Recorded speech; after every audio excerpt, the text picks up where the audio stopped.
That's it. Little Blue Bar is on. Today is Tuesday, the 9th of October, 2018. Obviously, on the panel is Astral Patricia, Flat Earth Dude. We've also got Liftin The Lid, Robin. We've got Nicolas Vedic Viking. And we've got Kosta. Hello, everybody. Good evening, Karen. Yeah, good evening, everybody. Karen. Good evening, everybody. Hi, Astral. Hi, Patricia. Patricia, everyone. We were talking. Good evening. Good evening. We were talking a little bit when we came on. Astral, you have to mute now. Otherwise, we're in a gale force wind with him or everything. Flat Earth Dude, where are you on the way to? I'm on my way to interview Spiros Mikolakis. He's the physics. He's a quantum physicist at Caltech University. And this is the second time I'm interviewing him live on Poncho Pete's channel. And we're going to be just interviewing him for about 2 hours. And we got lots of questions, and we probably won't get very many answers. I have to say, because obviously you know that Robin has done the same thing, I just couldn't believe that they're actually waddling on, saying nothing.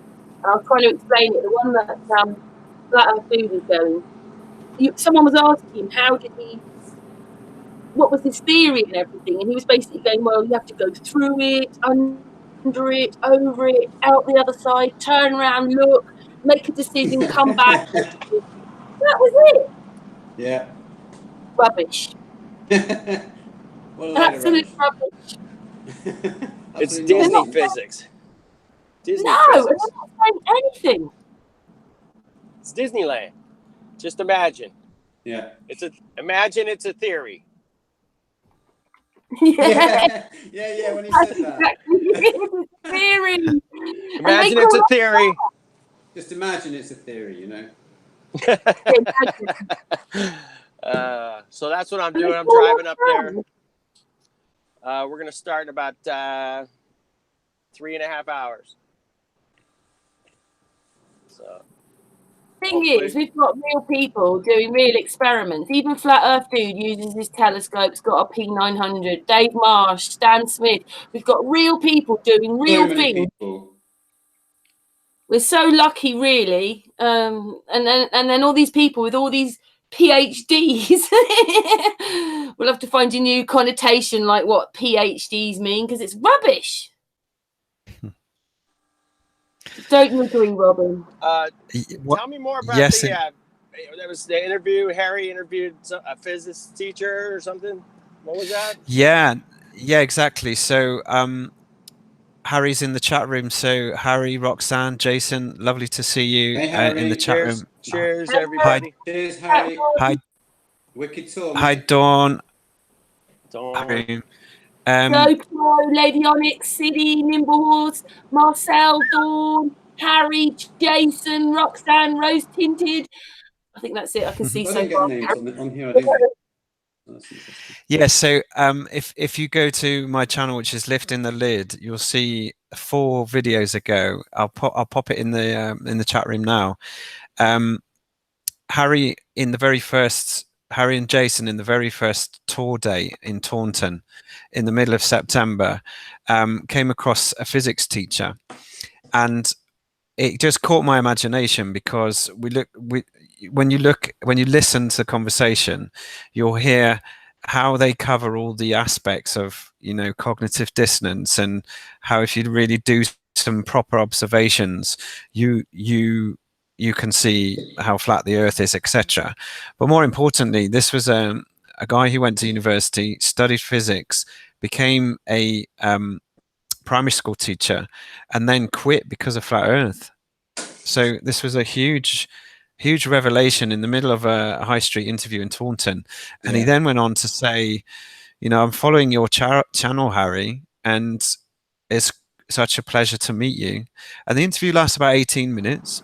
And they go through all the aspects of observation, science, why he quit, how pleased he was to meet Harry, and then he went on to say, you know, I've done observations myself, and here are some of the mistakes that scientists make when they confuse the concept of gravity, as in the thing that might cause something to drop at a constant rate, with the scientism of the gravity that holds planets to an orbit, and also that holds water to the underside of a ball. And what's fascinating is when I first sort of clipped this, I got Harry's permission to edit the video, and it's about 18 minutes, as I said, 17 minutes, and put it on my channel. And at the beginning of last week, I think I had 220 subs. It's had 32,000 views, and it's 33 and a half now. It's gone up every single day by at least a couple of thousand views, and my subs count has gone up from 200 to over 1,000. How's So the comments? the comments have gone off the scale. So out of 33,500 views, there's 1.3 thousand likes, and I'll just check the comments. 1,645 comments. Oh goodness! And wait for this though, guys. Harry has given us all permission to mirror it because it's clearly chiming with everyone. Clearly. And what I'm doing right this second is just topping and tailing it so it doesn't have my promo and outro. I'm at 97%. So if anyone wants to this video, can do. Well, it works so well. Have a look at it first. Right now. Have a look at it People first. really want to see that. People want to see a real person saying that on camera, you know, and that's why it's affected so many people on so many levels, because it's simple, to the point, you know. It's amazing. It's been blowing me away all week because I didn't expect it. I knew it was important and powerful, but I didn't expect it to chime and cause such a scene. So I've just put it in our private chat, and I'll now put it in the public one. So do that. Yeah.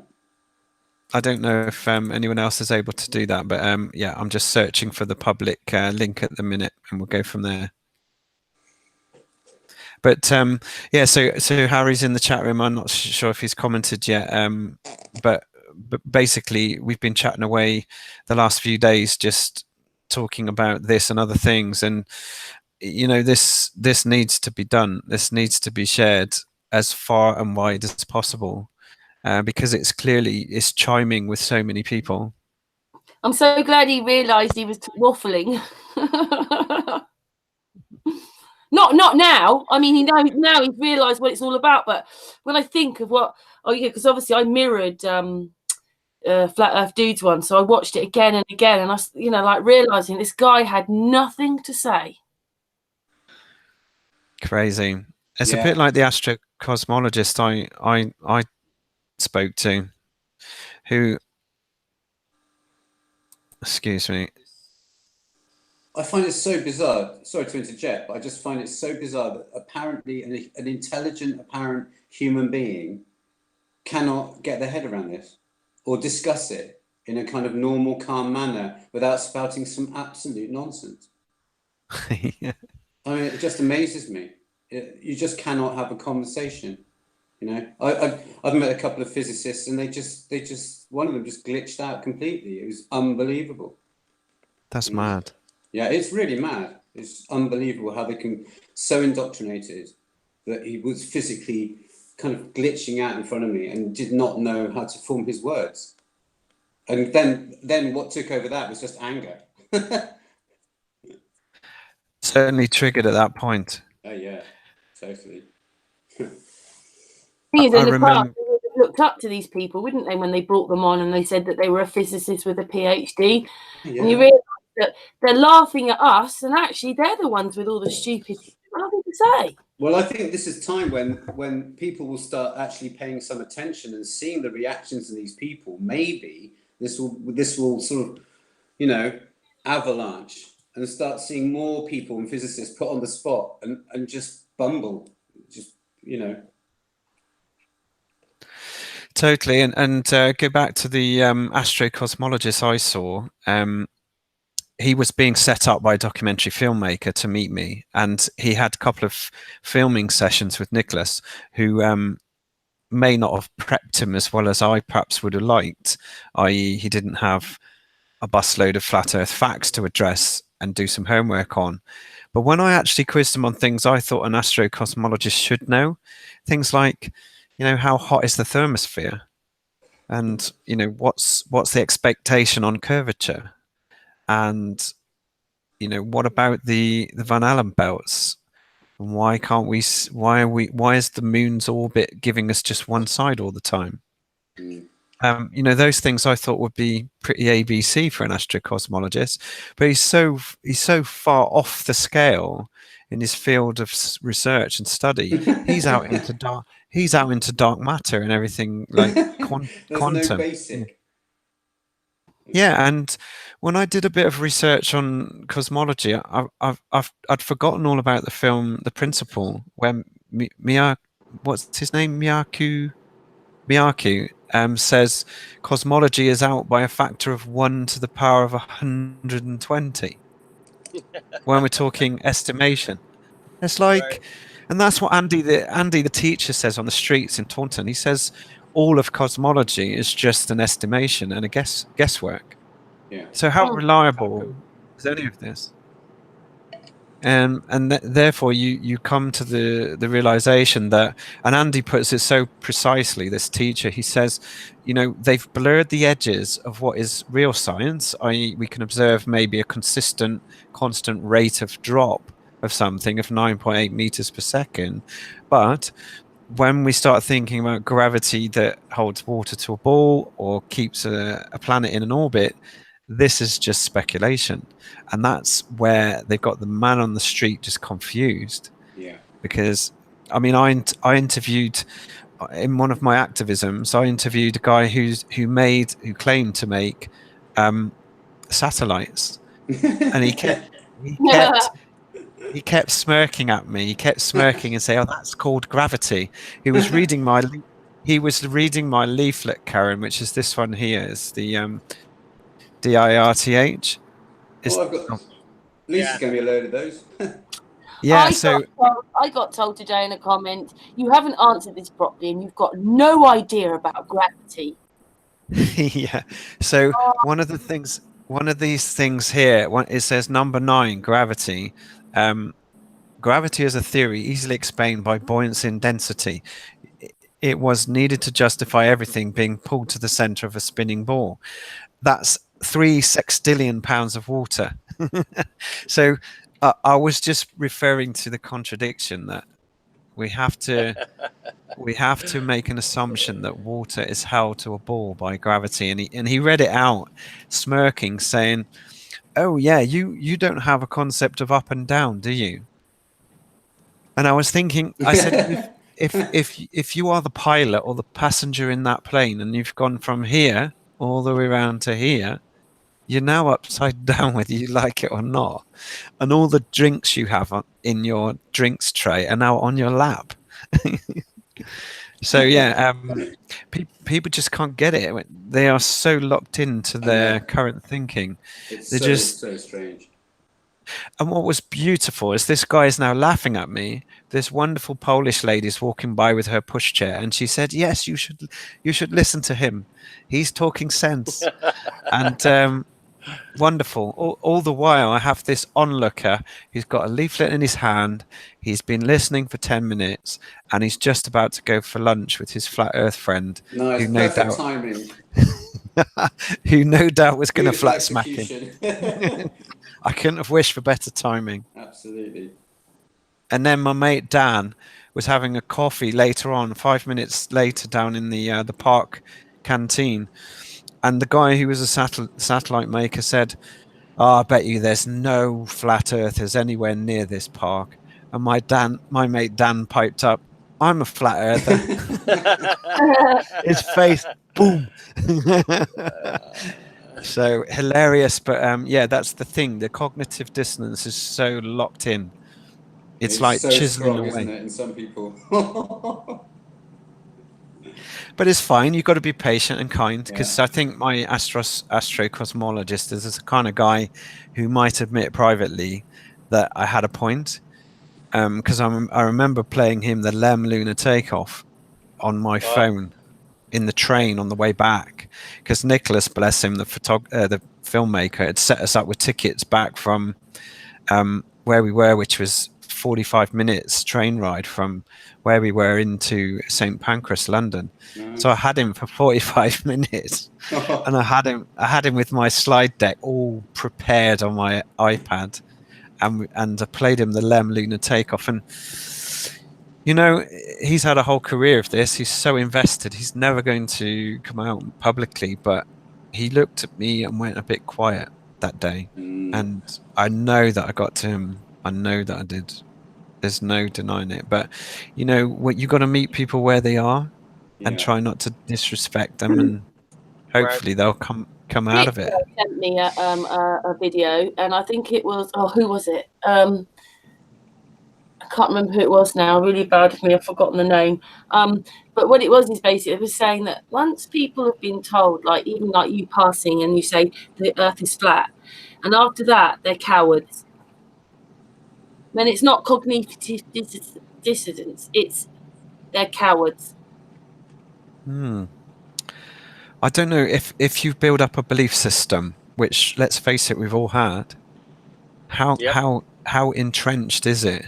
You know, is it because you know, in my family background, my grandfather's quite religious, and I've had quite a bit of that going on in my life, but I had to deprogram a lot of that.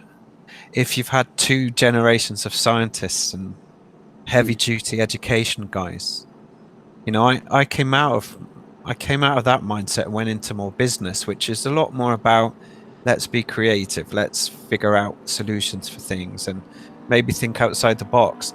Whereas education really takes you down a path where you're stuck or can be stuck. Yeah, for sure.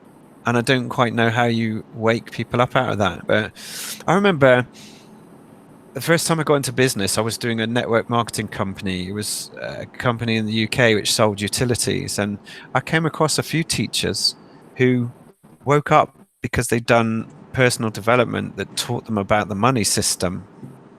Yeah. And then they woke up and they thought, crumbs, I am now teaching these children to become loyal slaves in the corporate system, and they couldn't wait to get out. So I guess it's down, what level are you at? But that's it, isn't it? And people wake up to different levels of understanding as well, you know, and where they're at, and from their backgrounds and their belief systems and their indoctrinations and their cultures. You know, there's so much to get through, you know. I couldn't. Yeah, you thought when you hit flat Earth and you saw a few videos, you thought that was going to be it, but it was only the beginning. Can you guys remember Pink Floyd's "Another Brick in the Wall"? Can you remember how old you were when you first heard it? Because when I was at school, I'm 48 now, so I was about 79. I was 15. 15. I was 15. What year was 7, that? 8. Well, I was 77, 15, so 67 plus 15 must be 82. I was 12. Was that okay? So if I was 14, 15 when I heard that song, 12, man. I had no idea what it was about. Yeah. Not a clue. No. But now it echoes all the time. Every time I think about The Dark Side of the Moon, which is the name of the album, wasn't it? Yeah. And then I think about Brick in the Wall. And it's interesting you saying that, actually, because I've been listening to more Pink Floyd in this last couple of years, to be honest with you. It's come back into my sort of, you know. Yeah. Interesting. So you know, we kind of get things later on as well, don't we? Because I watched The Truman Show and thought, that's a great film. I really like it. I don't know why I like it, but I like it. Like it a lot more now. Yeah. And The Matrix as well. I remember watching The Matrix thinking, oh, this is giving me shivers. What if it's really like that? And I had no clue. I hadn't woken up then when I watched that film. I hadn't woken up. So these I things was like, just drip that's some in. really, really, really good special effects in that movie. Yeah. That was groundbreaking special effects for that time. Actually, it was pretty. It Yeah, was, for wasn't sure. it? The 360 stuff. Yeah, I that was amazing. and just think these filmmakers were trying to wake us up. Well, these And films are full of stuff, aren't they? If you look under the layers, there's more. You know, much more. You have to say when you're not talking, can you just mute because the noise is coming through? Sorry. Carry on.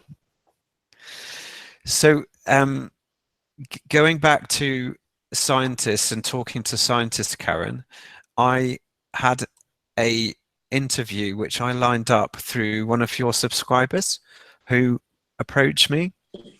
His YouTube channel is Astral King. All right.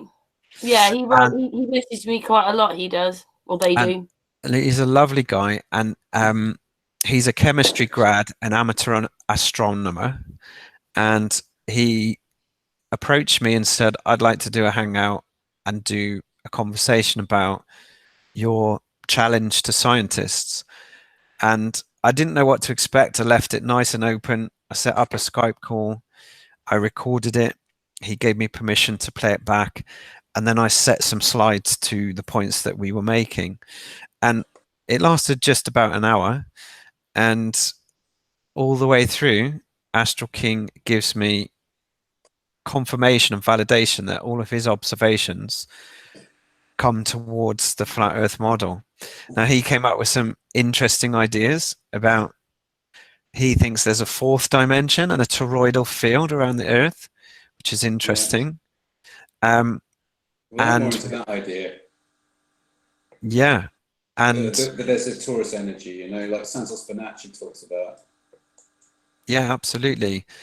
And I think, Karen, you mirrored a rainbow video recently, didn't you? Which looked like it was two rainbows, which is stunning.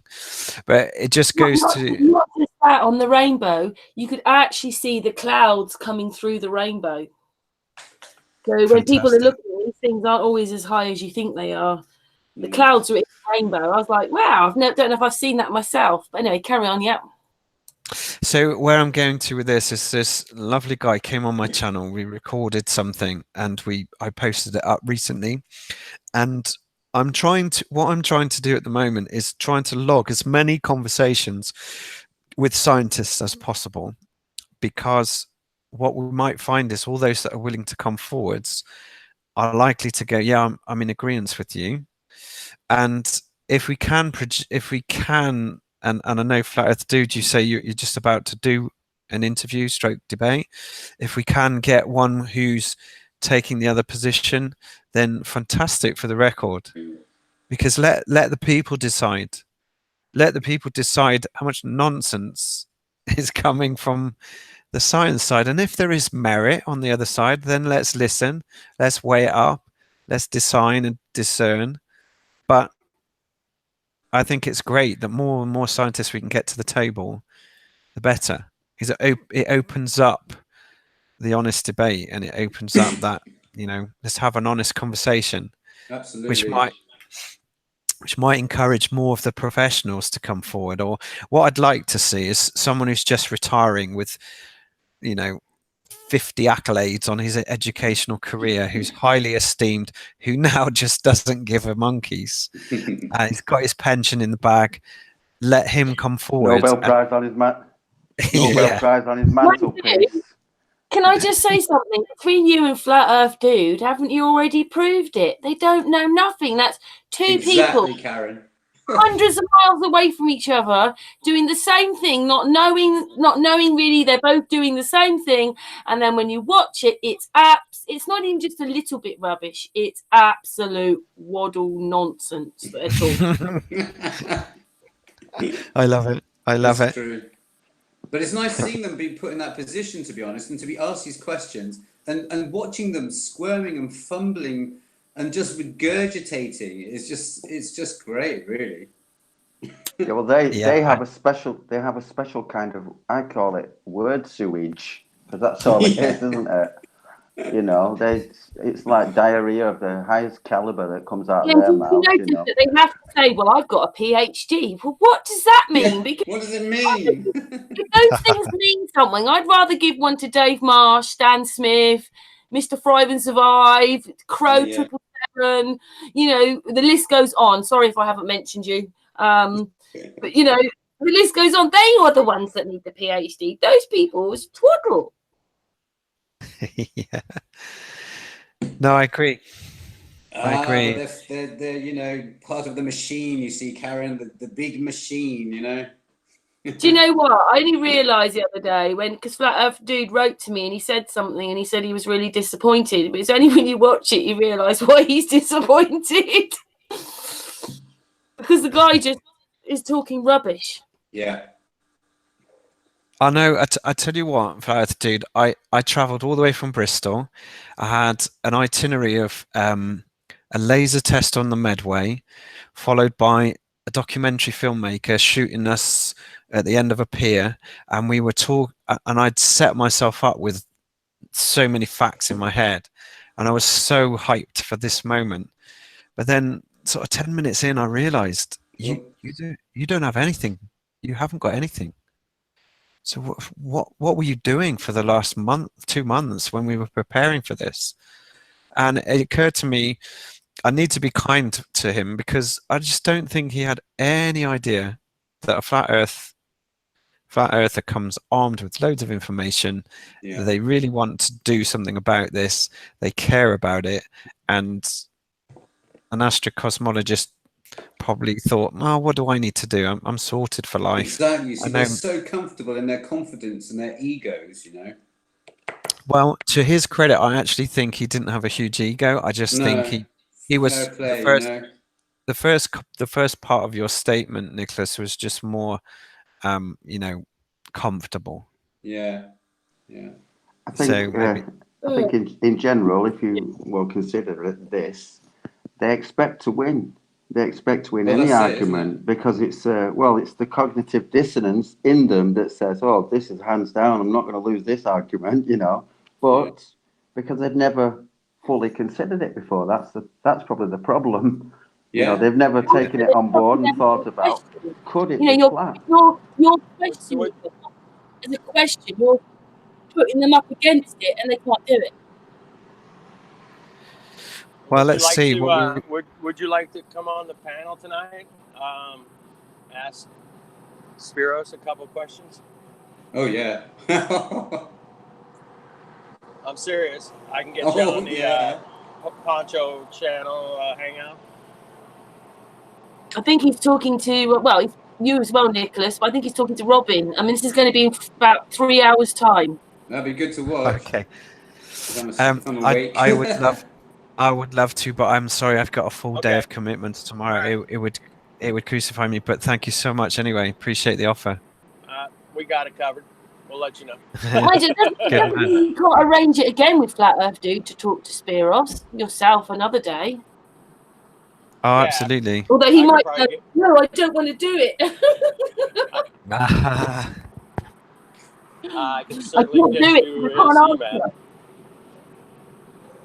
You know, you'll get there, flat earth dude. And Spiros will say, "There is no debate. I am a flat earther."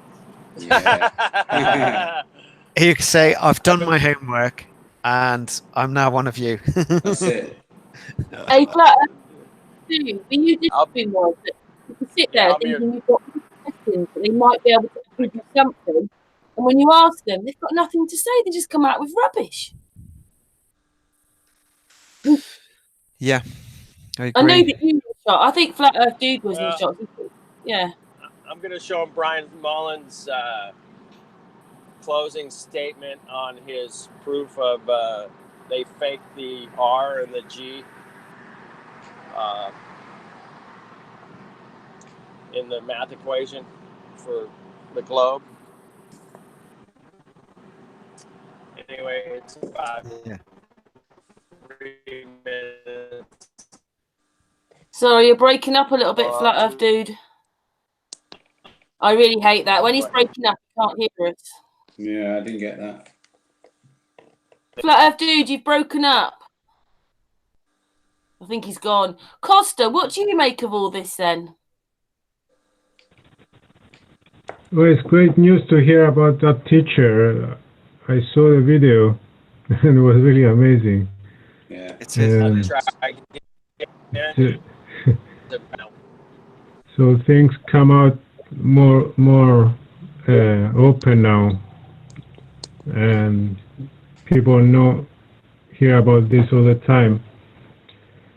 And let's see where it goes to. I think it's growing around the world. And when I went to Cyprus, I told my friends about this and my family, and some of them wanted to search about it. They looked open to discuss, and okay, they had their opinions, but the scientists say like that, and that's what it should be. But I said, you have to research on your own. You don't trust everybody in this sense. I mean, exactly.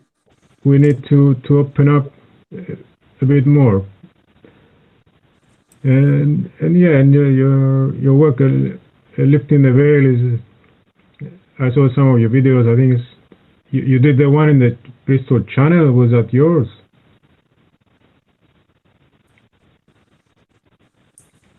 Hello. That's for you, Robin. Oh, we've lost him again. We lost him just before we came on. He'll be back. He's Harry's store, and then the other one was Astro King, and yeah, he's on my channel. If you go back about 5 videos, you can hear that interview. Okay, I'll have a look again.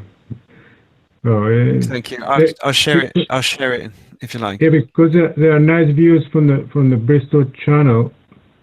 You can see the other side of Wales, and some days when it's clear, you can see down to Cardiff. Because I live in Bristol. Oh, fantastic! We should meet. You should come to the Bristol meetup. Absolutely, okay. Let me know, and I'll find you. Fantastic. Yeah. It'll be lovely to meet you. The next Bristol meetup is this Saturday. Sorry, I'm hijacking the meeting, Karen. Saturday at the Punch Bowl Tavern. Again, the link for and the advert for the meeting is on my channel. Okay. So I'm now posting the link to Astral King's interview, which I did a week and a half ago. That's gone into the public chat. Okay. Pop it in this chat as well. Okay, wow, it's great to see you, huh? Yeah, absolutely. We should meet up for sure. Wow. You're in Bristol as well, aren't you? I am, yeah. I run. It's the best place here. I really enjoy it. Awesome. We have a lovely guy who attends our meeting called Rich, and he has a high power telescope, and he lives in Weston-super-Mare, and he can see Ilfracombe, which is 43 miles away. Yeah. Right across the water. And I know I take my dog and the family out to the Welsh coast, because there's lots of lovely beaches along the Porthcawl coast. So if you go to Rest Bay, Porthcawl, Sandy Bay, Oxwich Bay, you can see right across to Minehead and Somerset, which is a good 20 odd miles. Can I just say, anybody watched Enslaved by No Media? I mean, he's not the only one talking about it, but he's saying basically they're lying to us about the distances, about everything. Yeah.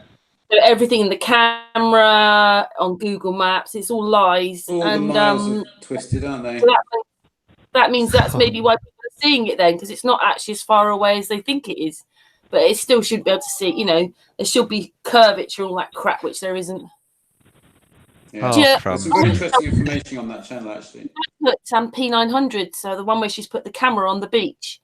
And all their people, like the ones that want to go against it, they're looking at the wind turbines and this and that, and I have to say, look, the land is a level with the camera, and that would be impossible. The land the other side. Sure. The things they come up with when they don't want to wake up, it is quite incredible. Yeah. Do you think we all argued on things before? It's just, I don't know, with flat earth, if you really wake up, you remain open and you question things and listen to things that you never thought you were going to listen to. This is, in my opinion, a no-brainer. It's so simple. Water doesn't bend, and if we can see further than 8 miles or whatever, Exactly. 6-foot object, then it's not curving, is it? And we're obviously able to see distances much greater. That infrared one recently, 1,200 miles, man. Oh, yeah. Yeah. I mean, come on. If we can see for 1,200 miles, all right, we're elevated, but work it out. There's no flipping curvature. It's a no-brainer. Yeah. It is a bit Totally. bizarre, though, isn't it? How some of us have woken up and a lot of people haven't, or don't want to, or don't care. I mean, I bet you all of us who wake up, we're very sensitive and we're probably I can't say the word, empathic. And there's just loads of things that because otherwise, because we care. That's why we're here. Yeah. I think so. It'd be interesting to sort of find out people's backgrounds and how we were as children, and the kind of things that we sort of veered towards and the questions that we asked as children would be probably quite interesting as well, The thing is, when you actually even work out, the one about gravity, like I say, if water cannot stick to the tennis ball in your hand and it comes off if you fling the thing round, then how does it keep tons of water sticking to a spinning bigger ball? And they just don't do it. They start talking about gravity. It's so just a repetition the whole time, isn't it? Yeah, And it's if you so think fun. about We have been blinded by science. It's a simple If gravity was a real thing, then the water sticking on the tennis ball would act a bit like the water appears in the ISS space station. It'd be wobbling all over the place. We'd be living in a different place. Yeah. Everything's become so overcomplicated, like Astrid was saying. It's just so overcomplicated that people expect things to be really, really complicated when it's actually just not. Hence the physicists, the theoretical physicists. Yeah. I would say that we were defenseless age 5 though, weren't we? I mean, we were pretty stitched up, weren't we? Because we had the appeal to authority in the school, and then we came home and we had the appeal to authority with the parents. Yeah. Why would we try and defy those two bodies of people when they were placed in front of us as the first two authorities for us to trust? Well, my dad was a private school headmaster, and I just rebelled against the whole system. So that was my saving grace. Yeah, good for you. It's my rebellious saving streak grace. certainly helps. Yeah. I fought against the system from a kid because I just didn't integrate with it. I was interested in arts and whatever, but it wasn't the way I should have gone. But the private school system and all of that, I saw it for what it was at such a young age, But I mean, think about the whole system. The word mortgage means death pledge or death grip, doesn't it? So that the only country they don't say the word mortgage is in France, because they'd rumble what it means. And when you think about what that means, you think, okay, I've been set up for a lifetime's commitment here, and you wouldn't know otherwise that it's there for a reason. Yeah. So yeah, I mean, it's. I think when I woke up, it was because a friend of mine started me off in investing and in investment forums for stocks and shares. I was looking at some links that some of the investors were putting in the forums, and they posted a link to the Money Masters, which is that Bill Still film. If you remember it, it's about the Rothschild dynasty. When I watched that, I just went, that was about age 36, I think, 37. Just blew my mind. Have you seen the Economist magazine in the 1988? The cover. Did you hear about that? That it shows a phoenix rising from the ashes, and the ashes are all like burning money, and he has a coin, like a gold coin, on his neck, and it says 2018. Do you know about this? Does anybody know? No. No, I don't. No, Interesting. That's interesting. I don't know if they are planning anything this year or something, like a money reset or whatever. Did you say it was in the Economist magazine? Yeah, the Economist magazine. Yeah, I saw that a while back. It's called an eagle. No, not an eagle. It's called a phoenix. It's a phoenix, like yeah. Yeah, that's true. Yeah, phoenix of all Yeah, places. so- of Rises course. from the fire.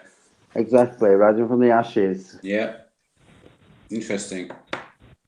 2018. So Here we let's go. see they are planning something the next Well, couple of another months. big crash or something. Yeah, reset the market, or I don't know. It'll be the end of money as we know it, and it'll all be crypto, won't it? So that they have full control over what's Complete going in, what's control. going out. AI. Yeah. Yeah, it's the way it's been coming. I don't know though, man. Here in the UK, people still walking around a lot of cash. I think what it is some of these things, if they were put in place properly, could have been good things, but nothing's been put in place to be good. It's all a lie. It's all matrix. It's all part of this game, open air prison they've put us in. Yeah. Yeah. Or the boot camp. They've forgotten to tell us we're in a boot camp. Yeah. I want to make a reference to a flat earther who, in my mind, is one of the best sort of innovators in this disruptive world, and that's Jeff Berwick, and he runs the Anarchist podcast, and he also runs the biggest anarchist conference in Acapulco. It's called Anarchapulco, and there's something like 2,500 delegates going this year. He started 3 years ago with 200, and now it's way over 2,000 delegates. And the people that go and speak are all people we might know. It's not about flat Earth, but it's certainly about disruptive technology, disruptive ideas for health, well-being, money, business, social structures, thinking, all sorts of things, cryptocurrencies. So when I listen to Jeff Berwick, I get a podcast maybe once a week, and I'm tuned in to Anarchist, and he wrote an investment journal called the Dollar Vigilante some time ago. So I follow him, and he's great, and I just think that he's attracting all the right people to disrupt and create things that are the solution. Not to say there aren't any other good people out there, but he's certainly become an aggregator for all these amazing people who are so creative. So I know I don't get too. I know from time to time I get down about what's going on, but then I think, okay, well, there's guys out there thinking about the solutions. So, for instance, we might think that America's becoming a police state and it's all overbearing, and we've got all the cameras in the UK, but in Mexico they have now private companies that operate a very human approach to security for a company or a village or a town. And what happens is the local business hires them, so they're the one that pays for it, and in return they get zero break-ins, zero disruption to their business, and the community at large gets no theft, no crime. They have a disarm in a friendly way approach rather than stop and search. And on top of that, they also have an app which is all about if I'm in danger, then I broadcast my geo tag to my trusted connection. So maybe 10 family members or friends. They all know where you are. You don't need a policeman because they'll come quicker than anyone else. And before you know it, you've just calmed down whatever security issue you might have. And this is a disruptive way of. If you get a signal. Yeah, of course. It's not. Might not work on the satellites. God, I knew. Yeah. We've got satellites on all the tops of our buildings. There's some brilliant satellites. It sounds almost like what Mr. Thrive and Survive wanted with peopleforpeople.life. The same kind of thing, that people start building their own communities because, they usually come quicker than the police. So why would you need the police when you've got a security company that's taking care of ground level petty crime and theft, and you've got an app which just takes out all the need for any police force. And I think that's genius. That's amazing. Wow. And why would you need the police after that? And I think Mexicans in general are lovely people who just they don't have an overbearing government that's a bit corrupt, but they don't have police stopping and searching them all the time for speeding and things like that. They just ignore the police, just get on with their own lives. And this is a prime example of how we can self-organize and we can sort our shit out ourselves. We don't need Exactly. we don't need the interference of government. Absolutely. Exactly. Well, the thing is that I know on that score, and of course this is the Globe Life, but like your MP over the years, the last sort of, I don't know, 4 or 5 years, I've asked him things about education, about money, and basically he just wrote back all the time, I can't help you. And I was thinking, I wrote back to him, I said, well, what are you there for? I said, you can't help on money, education, health, the whole thing. Yeah, they either send you to the council now or they send you to an ombudsman. That's all the MP. Unless I suppose he feels suddenly if he was going to get £1 million out of it, he'd probably be helping you as much as possible. But,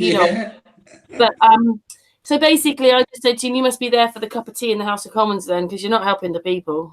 Biscuits. Yeah, public servant my arse, yeah.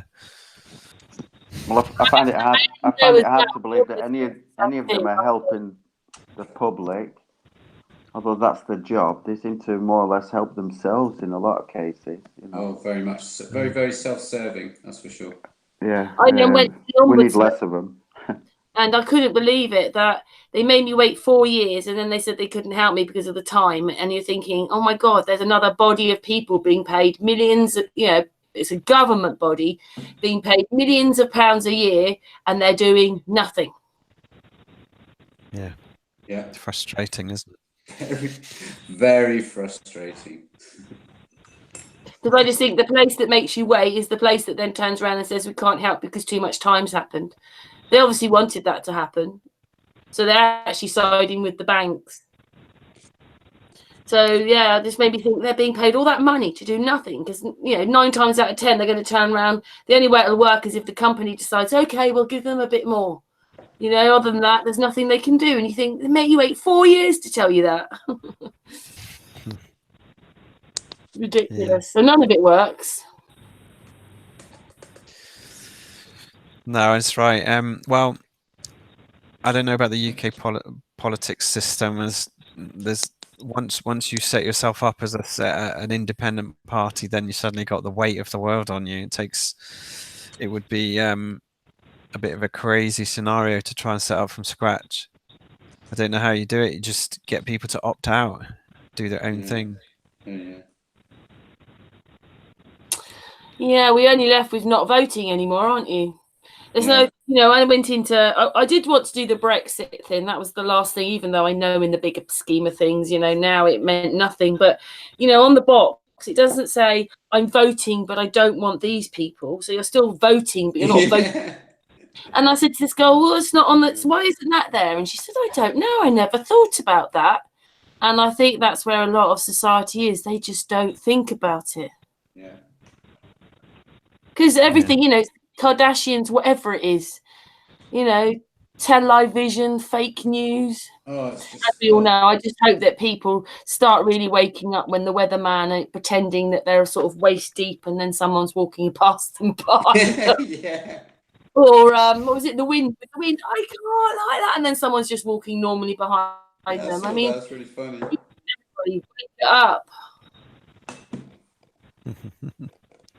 It's a crazy world, that's for sure, and it's flat.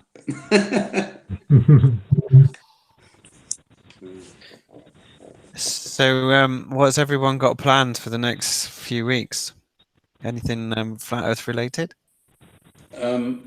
Yeah, actually, meeting a guy tomorrow called Marlon, who I met a few nights ago, with Lisa Chenery from here in Glastonbury. Oh, fantastic. I'm meeting him tomorrow before I go and pick up my daughter from school. So, Yeah, that should be good. I had this mad conversation with him about it all. He's a flat earther as well. We're going to probably do something video-wise, but watch this space. We shall see what happens. But we'll definitely meet up somewhere along the lines, and Kosta as well, obviously, because we're so close to each other, you know. Yeah, we should. I know that Lisa and Marlon, they were on the Harry tour, and they've come up to Bristol a couple of times. That's right. Lisa a Okay, few times. so that's right. That's right. Marlon did mention it, so you know who I'm talking about. Yeah, awesome. And a big shout out to them as well. Yeah, absolutely. I'm planning on interviewing a young lady from Cameroon who's a flat earther. Whole family, in fact, yeah. And I want to hear her story because it sounded interesting anyway. Well, that's it, isn't it? It's just hearing other people and fighting the getting to hear their system. experiences.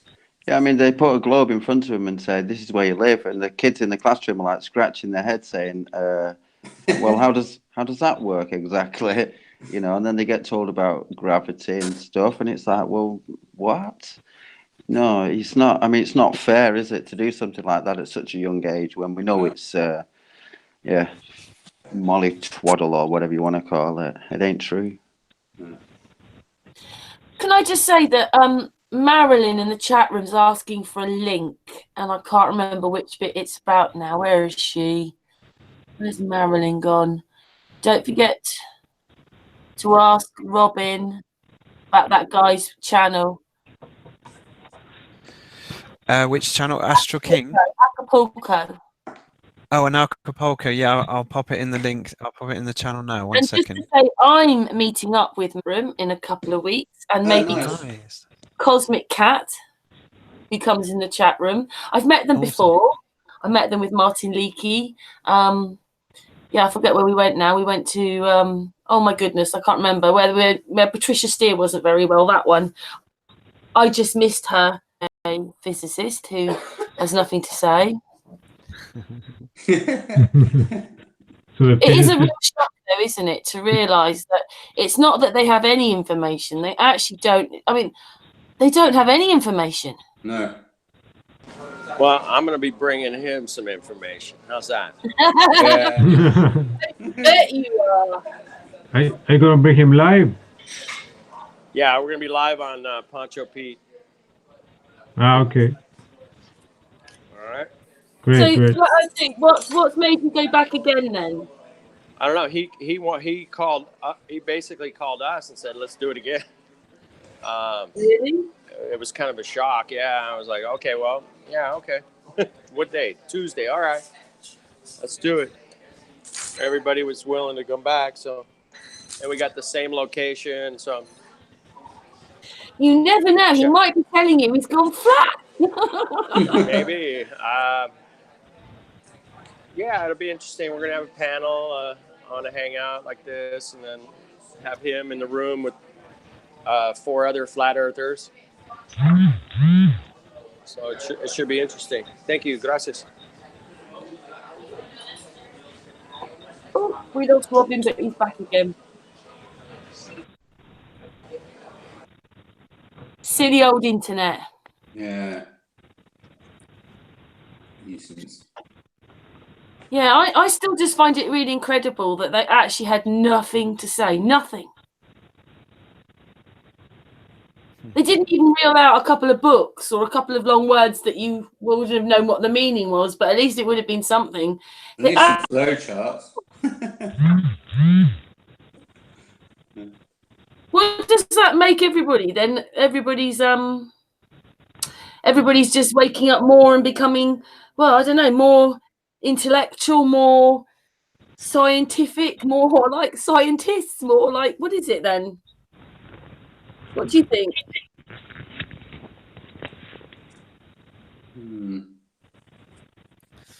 It's more realistic. Yeah, but that's what I'm saying. You realise that they're not.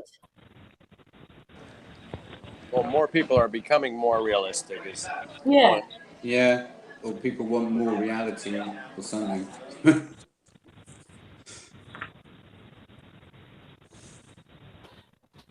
So, Costa, what are you doing in the next couple of weeks then? You're going to meet these guys now? Yes, you have to plan meetings. Yeah, definitely on Saturday. I'll find out where Robin is going to be. I'm coming to meet him. Fantastic. Great. And, Nice. and I think Great on the 31st, I'm coming to Wales. I don't know, Nicholas, are you going to be in Glastonbury? Yeah, I'll definitely get in touch with you, or get in touch with me somehow. I can't make it to Bristol next weekend because I'm down in Devon, but yeah, give me a shout. Okay, I'll let you know because I come to Wales a lot. All right, excellent. It's really close, so yeah, definitely. Yeah. If you're not connected, you now, because we've had this hangout, there's that back chat, Google back chat, and you can message each other on there, and then go forward. Okay. Okay. Nice. There's also you could also hook up with people on the Globe Live tour. I mean, there's loads of dates up on Harry's channel and Jason's channel and Roxanne's channel. If you look at those dates, you can hook up with people in the southwest, because there's Bristol and Bath on the Tuesday and Wednesday, or Monday and Tuesday, I forget which. The Tuesday and Wednesday, and I think there's Swindon, Newport as well. What date are they in Bath? Wow. I think it's the 31st. I think Bristol's Okay. the 30th and Bath's the 31st. I'm just checking now. So My old stomping ground in the 90s, Bath. Used to live in Bath many years. I was in Bath today. Okay, nice. So it's growing. The community is growing. I used to live in Bishop Stainton, which is next to Dawlish, Newton Abbot. Yeah, and then I lived in Chudley Knighton, and everybody down there knows about the Bovey Tracy roundabout. Yeah. Well, my brother's still in Ashburton. That's where we moved from, Ashburton up to Glastonbury. But my brother's still in Ashburton. That's where I'm going. That's where I'm going on Saturday, down to Ashburton. And then in one of my other lives, I lived in the Cotswold community, which is in this place called. It was a therapeutic community for highly disturbed children. It wasn't very nice either. It was Ashton Keynes. Okay. We've had many lives within this lifetime, I think. Chapters, should I say? Chapters. Yeah.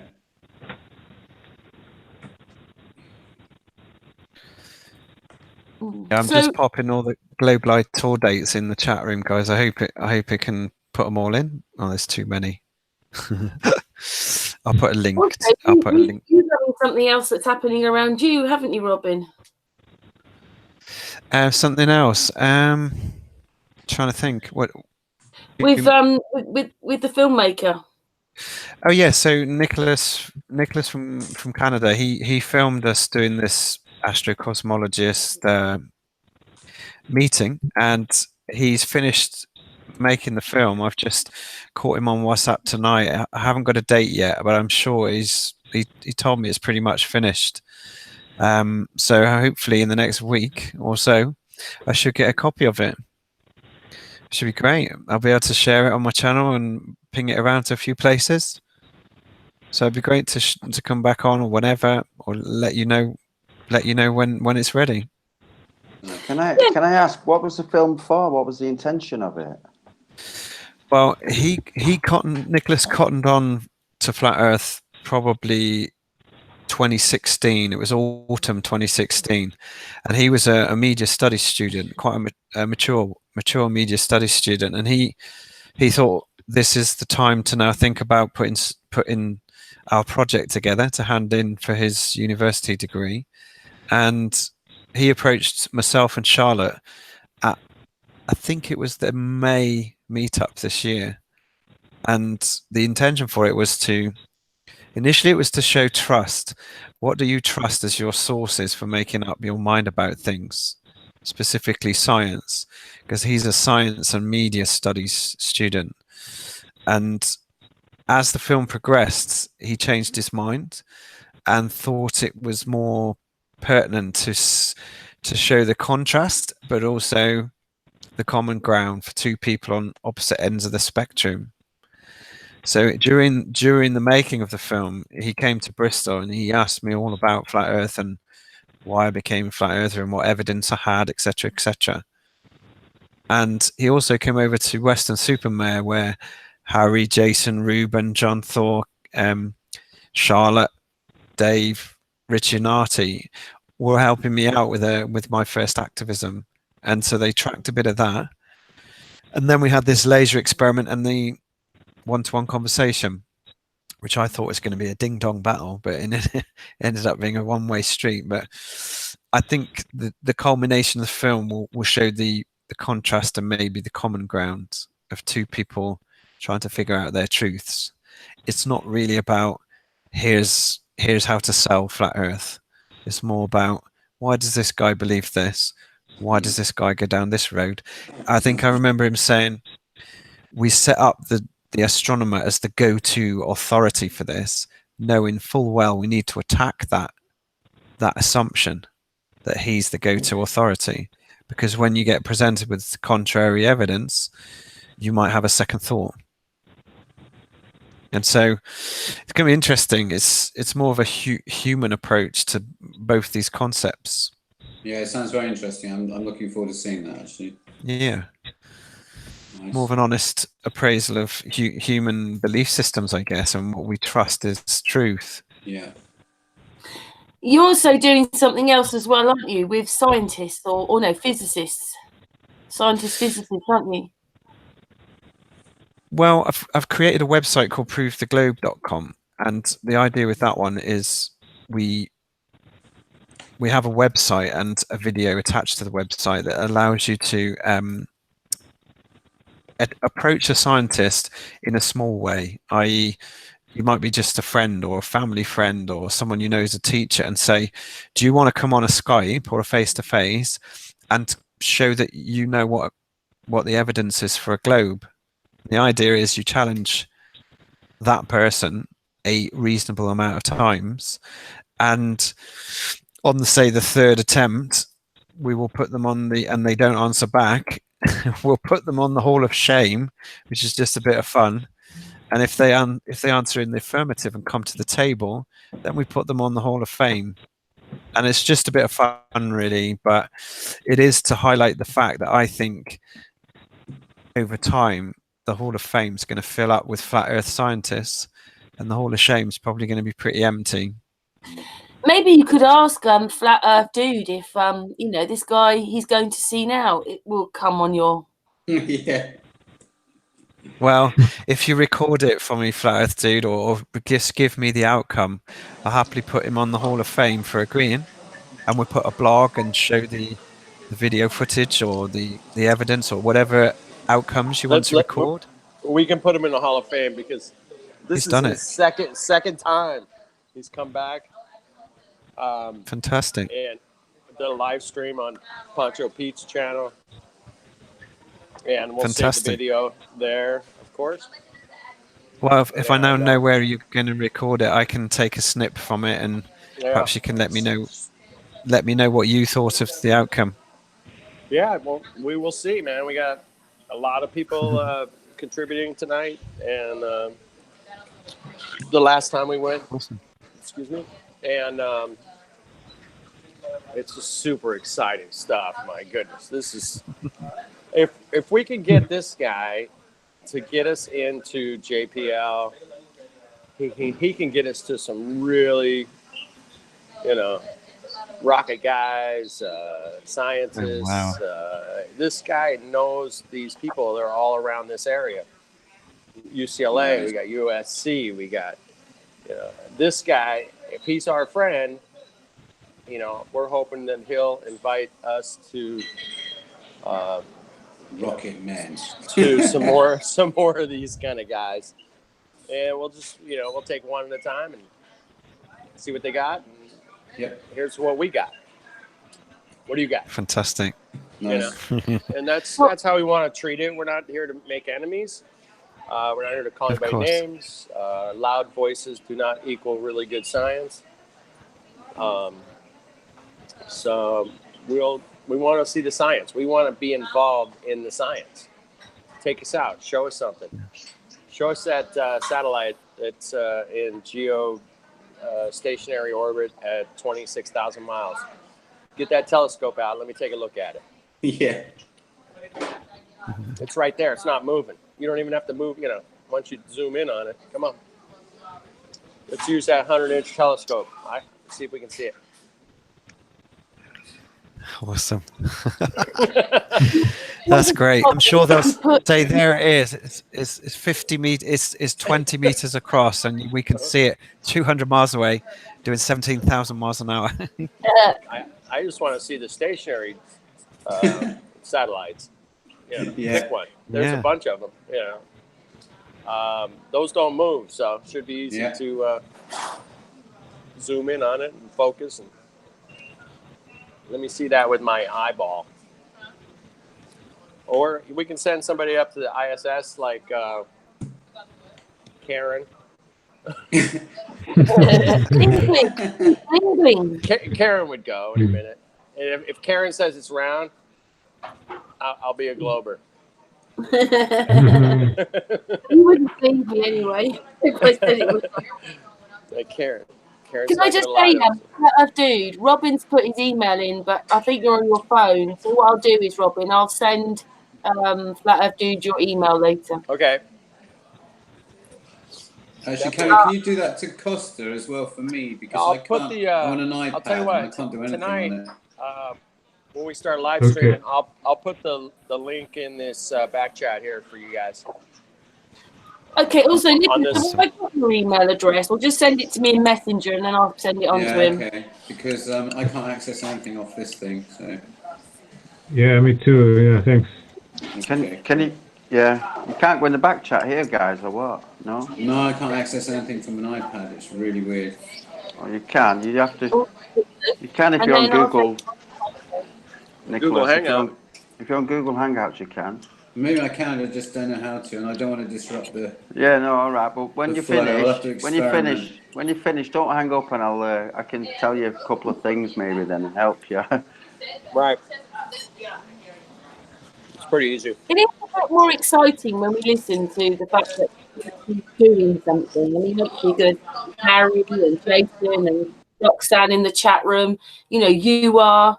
Then you're arranging to meet up. It's all great stuff, isn't it? I mean, we weren't doing this a couple of years ago, so it probably has moved on quite a lot. I'm just hoping before I die that everybody knows it's flat. Or, we're a flat place, not just in ourselves, out there. Yeah, absolutely. And it's lovely to know that, I'll be meeting Kosta and hopefully you too, Nicholas, soon. But the thing is, nice. if you're in a city, then please start a meetup. It doesn't take much organising. It just needs a date and a time. So, yeah, good for you. Yeah. If there's a concentration of people anywhere near you, set one up in that town or city. Use meetup.com and then just use the wonderful kind gestures of Mark Sargent, who will publish it on his channel, and publish it in all the groups. It doesn't take much, and before you know it, you've got half a dozen people meeting on a regular basis, and it can be more. I think the biggest we've had is 20. So I'd encourage it, because then it starts you off thinking and socializing. I mean, I've been out for drinks with most of the guys on individual basis, so it's lovely, connect with people and share ideas. And the guy who's coming on Saturday is an inventor. He's a genius. He's great. Nice.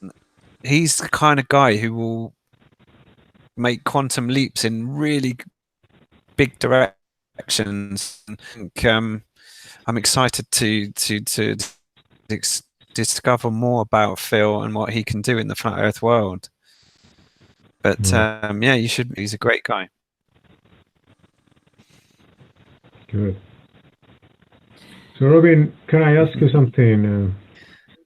What do you think is beyond the Antarctic ring? How far does it go? What happens after? More land. And more The $6 land. million question, More eh? land. Okay. Yeah. My guess, more land. Yeah. The only thing I've got to go on is the testimony of Sir Admiral Byrd and what we can perhaps see with rainbows and things like that. All I can, and then all the ancient traditions and the ancient civilizations had their own. They had their own cosmology and pictorial versions of what they could see. So I guess more than the size of America, maybe another layer. If you listen to Martin Kenny and people like him, he would say, you know, we've got layer after layer after layer. Well, that's Vedic as well, you know. Yeah, I can't say. I'm afraid, Kosta. I don't know. Is the honest answer, but I'm guessing more land. Yeah, I'm guessing. Yeah, there must be something more. Yeah. Yeah. And the sun is like there's so much they're not telling us, isn't there? there's so much. Yeah. Yeah. And Mount Meru in the middle. Yeah. Absolutely. That's another point, I think. I really think that there's so much hidden from us land-wise. I think geography is not what we've been told at all. Exactly. Yeah. No. Apart from the basics, obviously, but I think there's more. Can I add my 2 pence worth? I don't even think flat Earth is the big thing. I think they're hiding ourselves from ourselves. You know, they're hiding us from ourselves. Exactly. And all this is it's all distractions. Everything is that's the way I see it anyway. And the more you peel away, the more you understand that it is just a distraction. You know, and usually for some monetary gain. And it's a big con. It's been a big con from the day get-go, you know. Seriously. Dig into your history books and you'll see. And it is a con. Even the history books are a con. Yeah. But you can find things out, you know. I mean, obviously, we've been doing this kind of thing for a few years, and we've researched and known researchers that have also done amazing work. And you put 1 and 2 and 3 together, you know, and you get 6. Maybe it's just I mean, it's just amazing. But I think flat Earth is not even the big thing. The big thing is like they are holding back our true selves, our true us, you know, who we are as people. They don't want us to be conscious, do they? Basically, yeah, exactly. They want us unconscious. Yeah, keep us all doped up and doped down and fluoridated and everything. You know, poisoned and you're going to die early. And chronic, man. Yeah, stuck in the left brain. I'm glad I live in Glastonbury. That's all I can say. yeah, that's crazy. It is a little bit different in the West Country than it is London. Yeah, for sure. It's here for sure, anyway. Well, I'm sort of where I live. I'm sort of on the edge of that, so that, you know, it took me 40 minutes to get to Silbury Hill. So I'm a little bit further towards London than you lot, but I'm still on the edge. You know, when I look left, say, it starts turning into West Country. Yeah.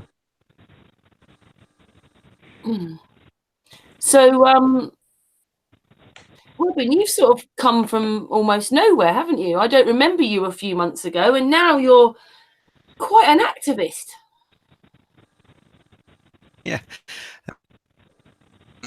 I reach out to other people, and I set up a meetup in April, and then my wife and I went to the conference in April, and it went on from there. Really, the meetup triggered the 2 documentary filmmakers who've each, one of them has already published a small film, which I've put on my channel, and I decided, I want to get out and do a bit. So in August, we did the Western Supermare activism on the promenade, which is fantastic, and I gained loads of confidence from Jason and Harry and John and Charlotte and Dave and Ruben.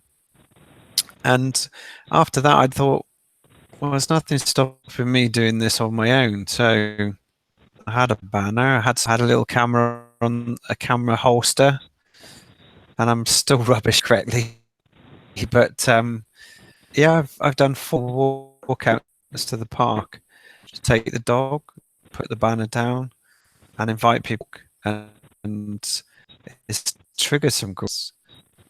And what's interesting is when you think it's quite a scary thing to do, but in actual fact, as long as you've got your basic objections handled, you know how to answer them. Yeah, I met a gentleman the other evening, and well, I started to talk about things, and I didn't get into it. I didn't get into it for a few hours. I mean, we sat there for maybe 3 hours or so. 2 hours, I didn't talk anything about anything really. You know, just yes and no kind of question answers response. But then Yeah. he got a bit more talkative with me, and I asked him how open-minded he was, you know, and I get this from you. I get it from Harry. How open-minded are you, you know, on a scale of 1 to 10? And I do more or less kind of judge people before I ask them that question, you know. But that's why I asked this guy. He said, yeah, about 8. And I said to him, probably more about 5, I would guess, you know. And he said, no, I'm about 8, you know. I said, oh, okay then. I said, moon landings. What do you think about the moon landings? He looked at me. Yeah, we've been to the moon. And I said, okay, I don't need to talk anymore with you then, because I know what level you're at, and you're obviously not open-minded enough. Fair enough. Yeah, we did talk flat Earth. He wasn't having any of it. I mean, so cognitive dissonance. That was so deep within that character. So deep. Absolutely so deep. I mean, and this even to the point where he said, well, I don't care. It doesn't bother me. I don't care. It doesn't bother me. And seriously, you know. Well, you know, when it comes to that point, then I give up on them, and I seriously mean I give up on them, right? I just leave them to it, because that type of person isn't worth any more energy, you know, and it's going to demoralize my output, and it's going to demoralize me. Absolutely. Walk away. I have someone I really look up to in the business world, a guy, and he's a personal development and sales guy, and he said, when you're doing a sales presentation, just a game, out of 10 will buy from you straight away. 2 or 3 might need some coaxing and coaching. 2 or 3, and 2 will just tell you to get lost. And that's with the flat Earth. When you're pitching flat Earth, you've got to be aware that some are just gonna throw it away straight away. And it's funny you said that, because it is very much like sales. Astral, can I just say something? Robin, you're blanking out a little bit, but maybe, I know you like your camera. You turn your camera off, it will save your broadband. Okay. You're just, it's just dipping out a bit. There you go. Go on, Astral. Okay. Yeah, I was going to say it was perfect that what you just said then about sales, because it is almost like it's sales, isn't it? It's pitching. You're trying 100%. To sell flat Earth to somebody. And I've also done sales, and I can hear exactly what you're saying there. Like, you know, I'm under the impression I've got this good balance when I talk to someone. If I'm trying to sell something, are they going to buy or are they not? That's my balance. It's either yes or no. And I can tell within 10 seconds if they're, you know, which side of the scale they're on, you know. Yeah. But there are some people you enjoy talking to, and obviously you enjoy the challenge of trying to sell them. So obviously don't give up. Sell that sale, you know, make the sale. And it's relatively simple. The thing is, you've got to find the soft spots. You've got to find the sweet spots. And sweet spots are flat Earth. They're the 8 inches per mile, lack of curvature, obviously. You know, the long distance photographs that we have, hot air balloons going up, and where's this ball falling away from us, which it never does, you know. I mean, that is a beautiful experiment, beautiful, because it's so apparent. You can see perspective rolling a coin down the table with a camera looking down the table. You know, it's all it's not Einstein's stuff. It's very, very You know, kids can do it. I mean, 6-year-olds can do it. So it's simple. My daughter gets it. She's 6. Well, yeah, exactly. I mean, if we keep it on that level, She really gets it. It's great. who could go wrong? How could we fail? Do you know what I'm saying? Yeah. Because eventually they will think about it. You know, even if they think about it twice or thrice, you know, they keep thinking about it. Eventually, it'll sink in and they'll think, hang on a minute, yeah, that's right. It didn't take us long. We've all been in the same place. We've all scratched our heads and thought, what's this flat earth shite? You know, but yeah, you look into The it. thing is that It doesn't take more than 10 minutes of, you know, serious looking and you can find it. 10 minutes, you don't take more than that, you know, for a true thought anyway. Sorry. Yeah. that's fine. There's two points I'd like to make, and then my job as an activist is to sign material within that first 5 minutes. I can't close them on very lucky. The job is to just give them 3 or 4 points, show them what's maybe on signpost them, give them a leaflet and say, Damn. Oh, mine keeps cutting out. Yeah, that's the kind of problem that I have had. That's when when I've lobbed out and there's been 2 of me on there. This is what it does. It's sort of I'm there and I'm not there, and then it's really annoying. Internet, hey? Yeah. Well, I got to shoot off pretty soon anyway, to be honest. I think it's YouTube and Google. They've got this new algorithm that when you talk truth, it kicks in and lobs you off and stuff. You know, mutes you. Yeah. You know, yeah. Yeah, especially as, you know, quite often we have a better connection with Flat Earth Dude and he's like thousands of miles away. Yeah, yeah. You know, someone who's thousands of miles away, better connection with them than someone who's about, say, 50, 60 miles up the road. Well, that's it. Ugh, good old UK. Oh, look, he'll come back. There he is. Are you back, Robin? Robin. sorry, I keep losing my connection. That's all right. We were just talking about that. It's just saying how you get a better connection with someone thousands of miles away than you do someone who's only maybe 50 or 60.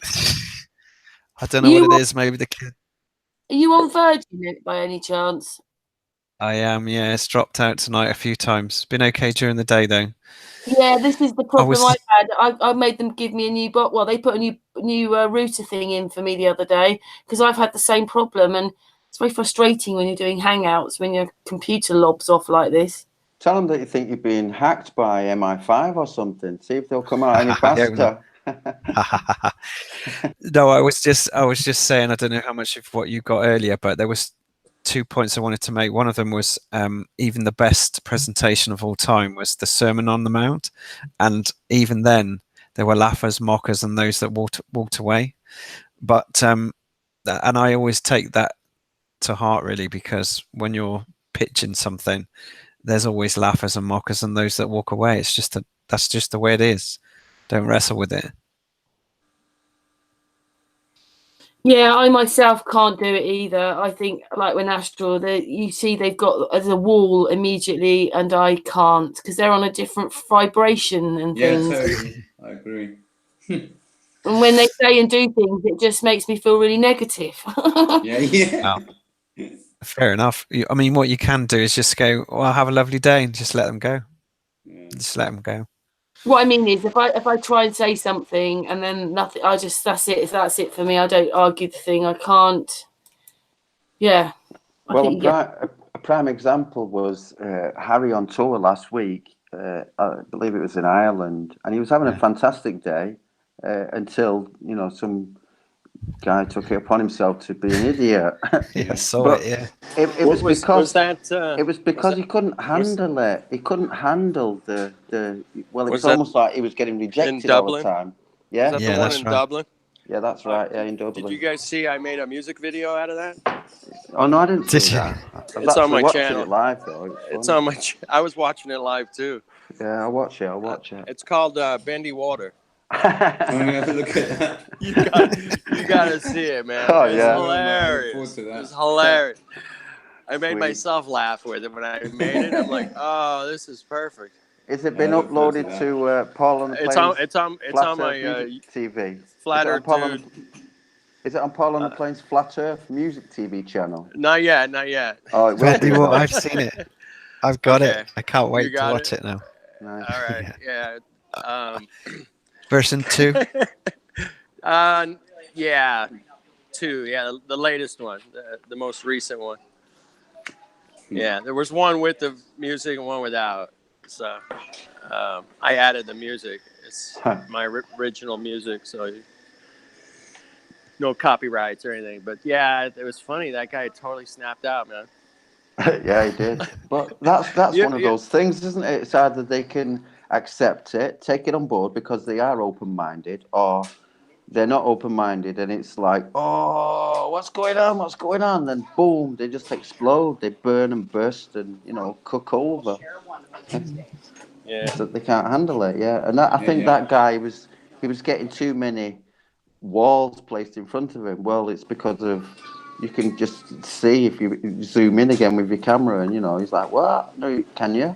Yeah, you can. Oh, I've seen the curve. I've seen it. Yeah. I got one as well. I've seen the curve, and I said, "I'm like, I don't think you have." No. No, we're out here with our, giant telescopes and P1000s. We got nothing. You saw it out of the plane. Oh, wow. That would have been easy. Ah, beautiful. You got it on your iPhone. Excellent. Okay. That's nice. Yeah. The problem is, though, it's so easy and simple to reject, isn't it? They just it goes in one ear and out the other. They laugh it off straight away. Ha ha. Totally. And you're like, no, seriously, look into it because it's true what I'm saying now. We've been lied to. It's all fabricated. The Earth's flat. Yeah.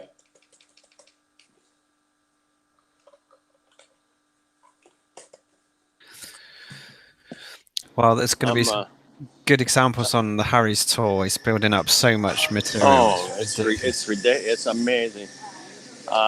Shout out to Harry and crew, everybody. Yeah, 100%. Everybody that chipped in. It's an amazing accomplishment. To be able to do it like you guys are doing it. And wish I was there with you. Dang it. Yeah. Well, I got Hollywood. I got Flat Earth Hollywood. So I'm going to stay here for a while. Maybe next year I'll get out there. Well, I think Harry might be thinking about a US tour next year. You got to come to Hollywood, Harry. You got to come. Yeah. That could be awesome. Yeah. Better not be Harry would better be not like, be Route 66. Better not be Route 66. These people are crazy. Imagine trying to go to the premiere of the what is it? The new You want some money? New films. The new films with Neil Armstrong in. Oh, that would be amazing. Imagine flat smacking that audience. Thank you. We're good. All right. Thank you. Yeah. All right. Perfect. You too. I'm ordering a double espresso coffee here. Chucked up then. I got chucked off. So what a weird night that is. We've all been, you and me, chucked off. Yeah. I was just saying, wouldn't it be amazing to do a storm? What do you call it? A crowd storm, where you storm an event. A mob. What's it called? A flash mob. Do a flash mob. Yeah, flash mob. Flash mob at the Neil Armstrong movie, the premiere. 1,000 flat earthers flash mob it. Yeah, singing one of Flat Earth music conspiracy gurus, Alex's songs. That would be awesome. Do a mass. 1,000 people doing like a big line dance in synchronization. Oh man, yeah, they're awesome. all trashing globes underfoot. Yeah, big time globe trashing. Nice. Flash mob. Yeah. Globe mob. Flash mob. That could be awesome, man. That could be planned. Actually, it could be very well planned. That's funny. That just makes me smile. So, Robin, is your family? I remember you saying before your wife, she sort of tolerates it, sort of thing. She's okay about it, but she doesn't really go on about it like you. What about your children? What about your kids, family? I think they've seen enough to know, but they just, again, don't really want to play. It's just they got lives to get on with, and they're fine. And they've seen enough, though. My grandson definitely is, because his mom was when I sent her a couple of links.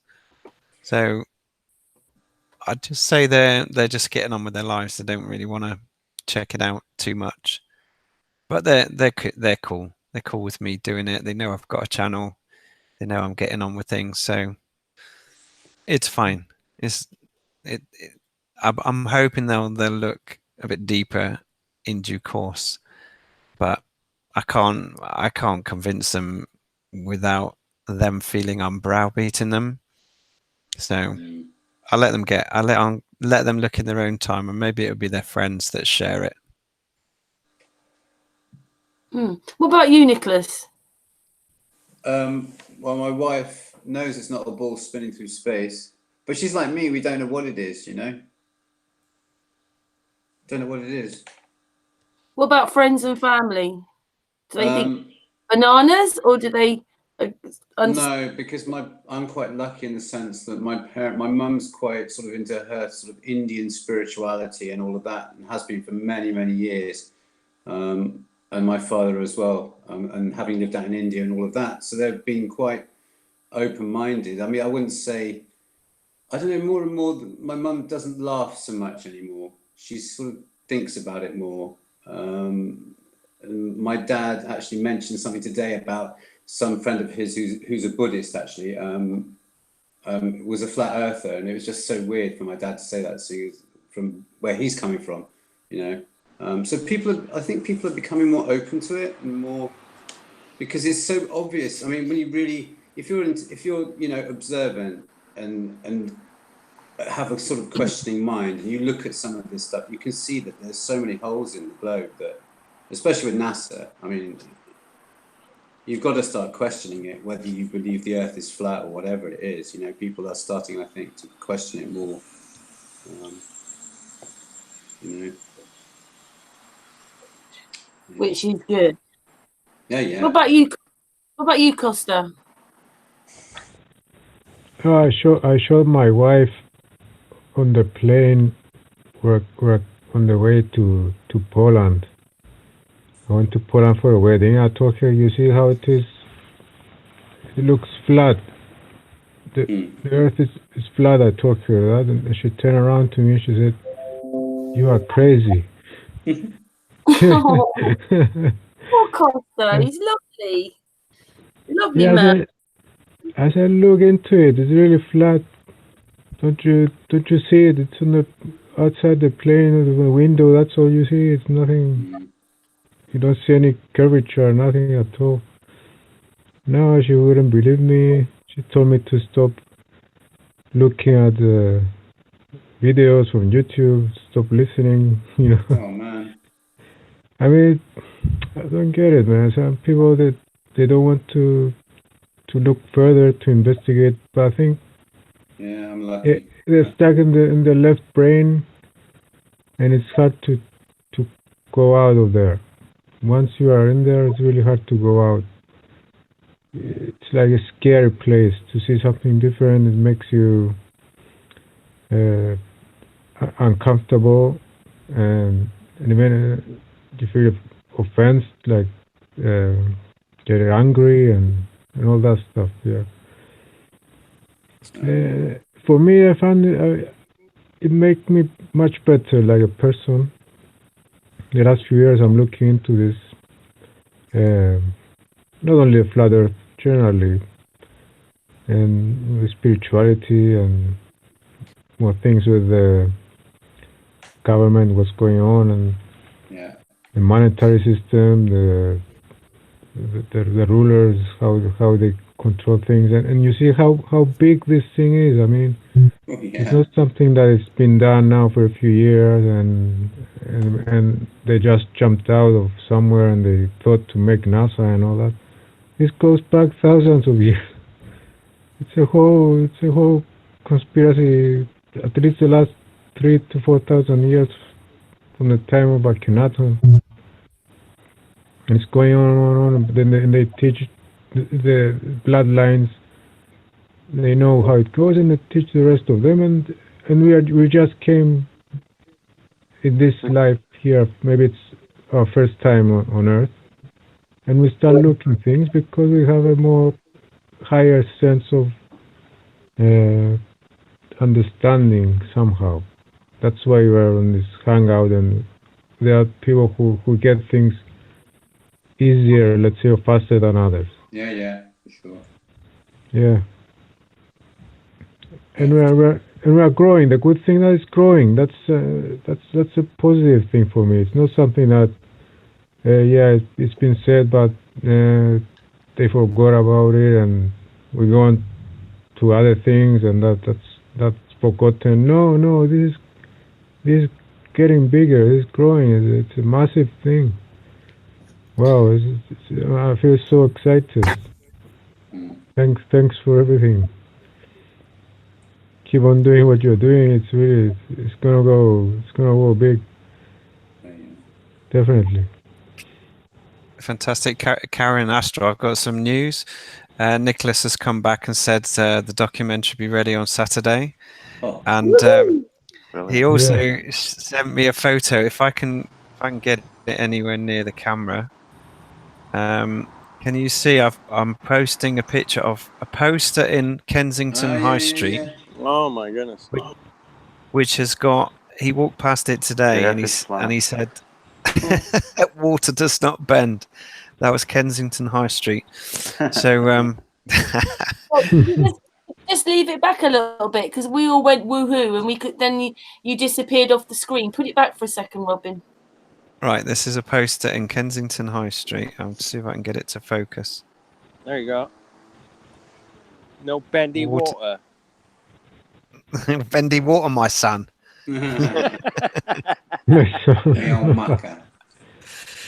All right, mate. Water doesn't bend. Kensington High Street. So Flat Earth Dude has to say it. Flat Earth Dude, you say it. I've been looking for the bendy water. Nice. Can I get a glass of that bendy water over here? That's great. Don't you think it's incredible that they made us believe that the water bent like that, and we didn't think about it, and when we thought, oh no, it's because gravity keeps it stuck to the ball. Yeah. Now, what is incredible is that there are millions of other people that still believe that is the occurring factor. Yeah. That's what's incredible. I mean, we're lucky, you know. Yeah. Or unlucky, whichever way you want to look at the equation. But it's this factor that we need to wake other people up, and especially the kids, because it's the kids that determine future, obviously. Oh, it's a hard battle. It is a bit like a weight on your shoulders, though, isn't it? Because when you wake up and you realise, it's almost like you do want to run up to everybody, go, please wake up, there's all this happening, I don't realise. And you can't, can you? You can't. No. You can't be like that. You've almost sort of got to carry on as if nothing's ever happened. Even if your whole life now has changed. Because your concept, everything's changed. So, It's tough because you've got to carry on work. Everything's got to stay in some sort of balance. Otherwise, it can all fall apart.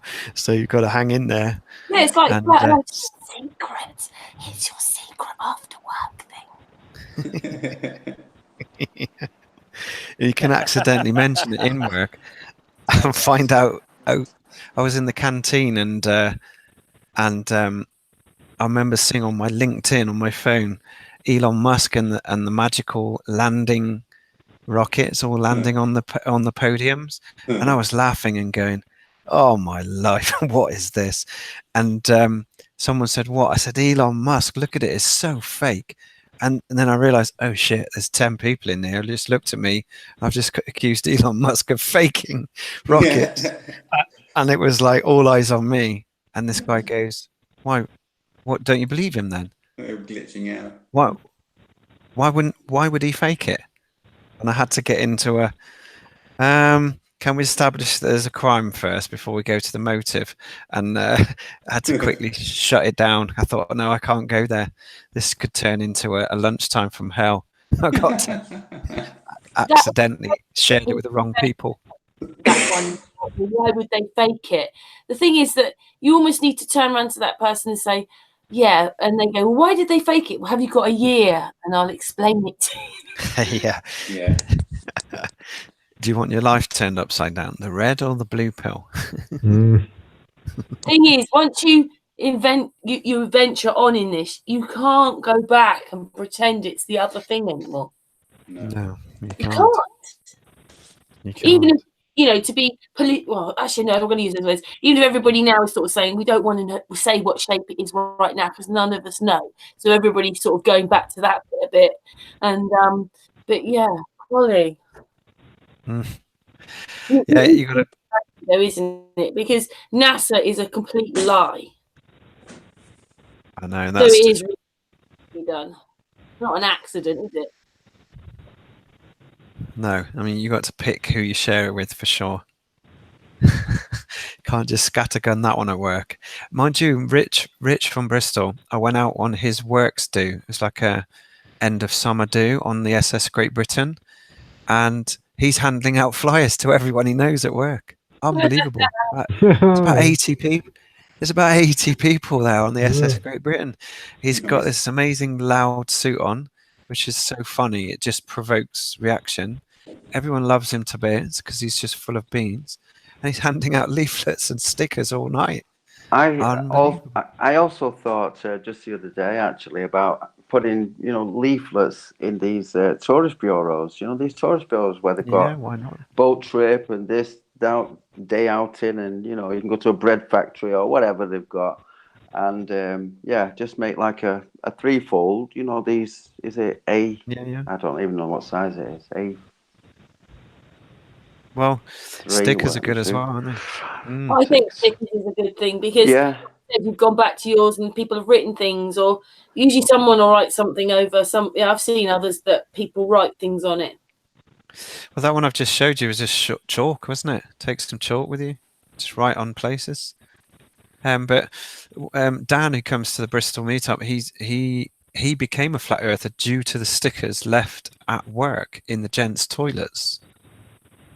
So every day he went for 5 minutes, as you do, and saw a sticker, and it eventually took its toll, and he went and researched it. How many of us did that though? Because I saw it like say Christmas, just before Christmas 2015, and after years of 9/11, I just thought no. And there was Hollow Earth sitting there, and I thought no, I'm not getting into something else right now. And then after Christmas, this other person, I'll go and do Nibiru and you do Flat Earth. And then I watched that video and I thought, oh, okay.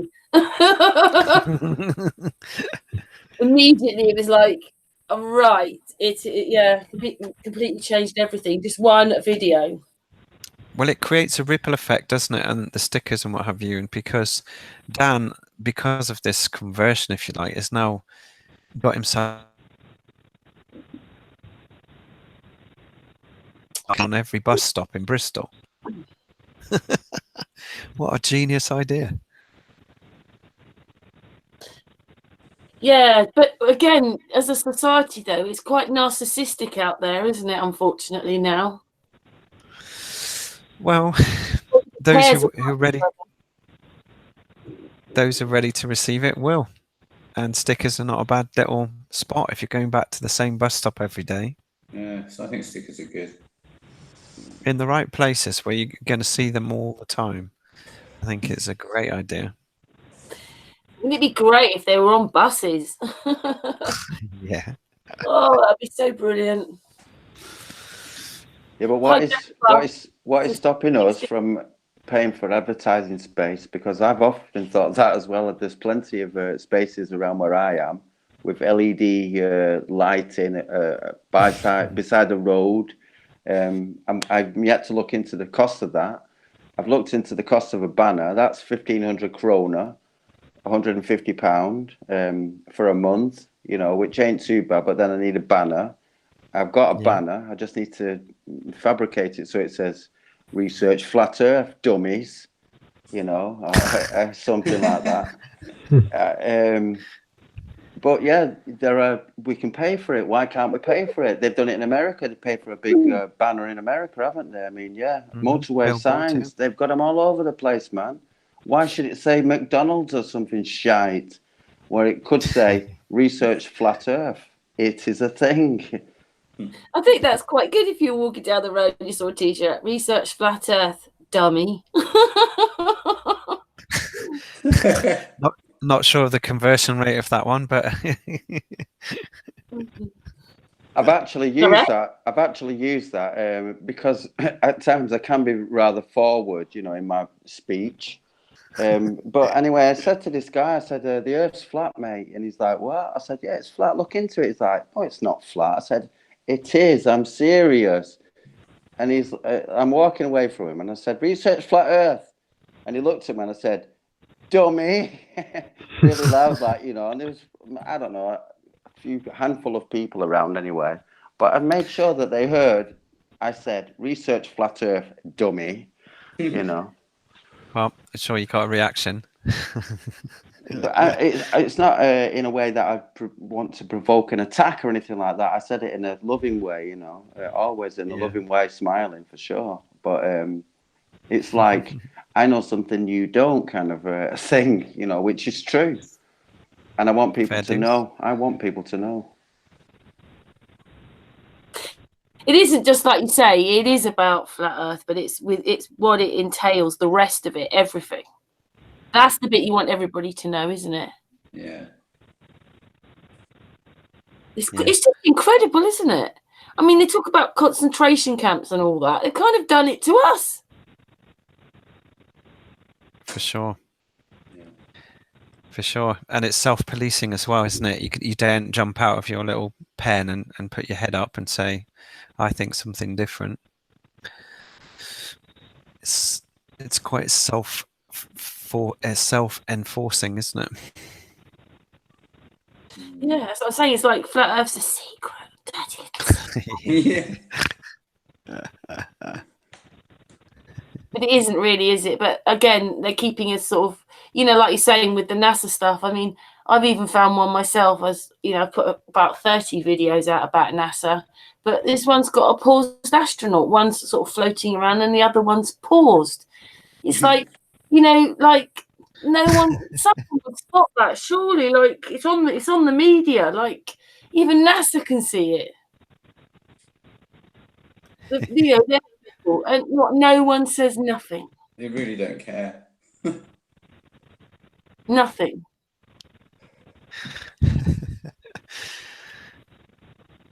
Well, I just find it quite incredible though, because there's nothing, and then they're making all that fake news. gosh, I couldn't think of anything worse now of watching wall to wall EastEnders, Coronation Street, Match of the Day. Oh my god! Mainstream news. How awful! Imagine how much your skin would crawl. Oh my gosh! Just be terrible. There's people that do it though, wall to wall. Yeah, I have relatives that it's a bit like, can you be quiet because the news is on? Can you be quiet because that thing? It's like they don't really want you to talk because they actually just want to watch the television. It's not just because I do it; they just want to. I used to be like that as well. When I was watching something, I was fully focused and I just didn't want to be disturbed. And now it's just absolutely, you know, it's chronic. You can go for a walk in the evening and just look at all the blue lights in the houses, ding, ding, ding, all over the place, man. And realize what you're looking at. People in their little prison cells watching whatever it is they're, you know, led to be programmed with. because that's all it is, isn't it? It's a program to program you with. It's a program. This is what program. Basically they want people conditioned in a certain way, so they'll use a program which has got undertones. That's why they have.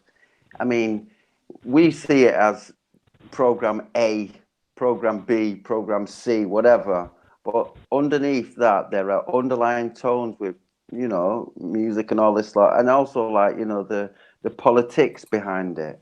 They want to steer people in a certain direction, so they use what they use. It's like, you know, the amphitheatre years ago with the lions. It's the same nowadays with a flipping football stadium. Watching a game. They've got us paying for it. They've got us paying for the program. For everything. Yeah, for everything. We're actually paying to be programmed. You know, look, most people have got Sky or Virgin. We all have that now, don't we? Most people, and we're paying to be programmed, and they don't realise it. Robin. Yes. You've just written something. We've been going for nearly 2 hours. I don't think that Nicholas wants to stay on too much longer, because obviously it's a bit later for us here in the UK than it is for some people, maybe in the chat room from America or whatever. I think Kosta will be at work tomorrow. We've just lost our Patricia. I'm back. Well, do you need to say something and then we'll finish? Me? Yeah, well, you're off to this to see Spot. What's his name? Spiros Michaelakis. He's a quantum physicist at Caltech University. Very prestigious technology school. You know, it's not Stanford, but it's the next best thing. It's right here in Pasadena.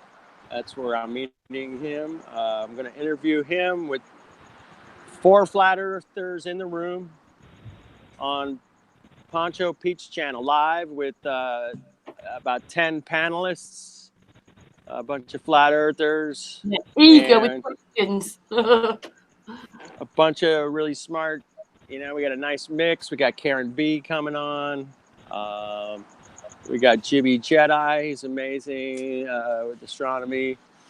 We got Snack to the Future. He's amazing with all kinds of incredible physics and all kinds of rums, and he's amazing. We got Poncho Pete, of course.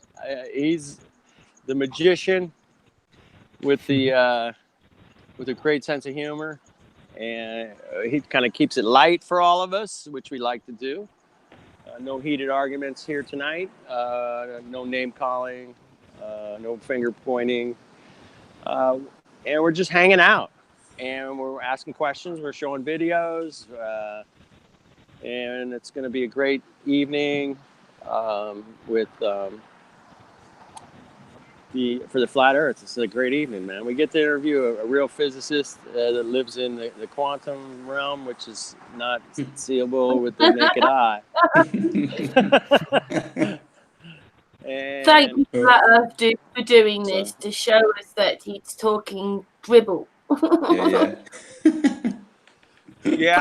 And this is a second interview with him. He wanted to come back and talk to us some more. So we might be on to something here. I mean, don't know. What, in a couple of hours then, Flat Earth Dude? 2 hours, 45 minutes, we'll start. Okay, everybody heard that in the chat room. On Poncho P channel. If you can't find Poncho, you don't belong on the internet. What about you, Robin? Do you want to say anything? Obviously, what is it? You're coming out about you on Saturday. Yeah, so the documentary's out this week. The Flat Earth meetup in Bristol is this Saturday, so can't wait to meet you, Kosta, and see you soon, Nicholas. And just look out for the tour as well, the Harry's tour. If there's a date near you, see if you can join the guys out there. Oh, thank you, Robin, and thank you for everything you do. Thank you, Flat Earth Dude, for everything he does. Nicholas? No, all good. All good. Thank you very much. Nothing to say, really. Great that you come on the Hangouts. Thank you so much, Nicholas. No, it's wicked. Thank you. Yay. And Astral? Yeah, I just want to say thank you, Karen. Thank you to everyone in the chat room. Yeah, cheers to everybody, really. And all on the cheers. panel here tonight. Robin, Nicholas, Flat Earth Dude, Yeah, man. Patricia, oh, she's gone. Yeah, And Kosta, stay on the line, Kosta, because I want to talk to you about some things, but it's easier than writing. you Yeah, know. okay. All right, yeah, good. Don't Okay. hang up. Costa? So thank you, Karen, Astro, Nicholas, Robin, Flyer Dude, an amazing hangout again. Wow, great news, great stuff. Really happy for everything. You too, Karen. Oh, thank you, Costa. And it is nice to see that Nice to meet you know, that day. Yeah, it was excellent. Yeah. more flat earthers meeting up. Yeah, Anyway. yeah. The chat room. Good night, everybody. Good night. Good night. Good Thank you night. to everybody Thank in the you, Karen. chat room. Mwah. And everybody on the panel. Mwah. Thank Cheers, you, And, Karen. Nice one. Cheers, guys. Cheers. Nice talking yeah, again, we're back on Astral. Thursday. We're back All the- on Thursday. Anyway, good night from us. Good night.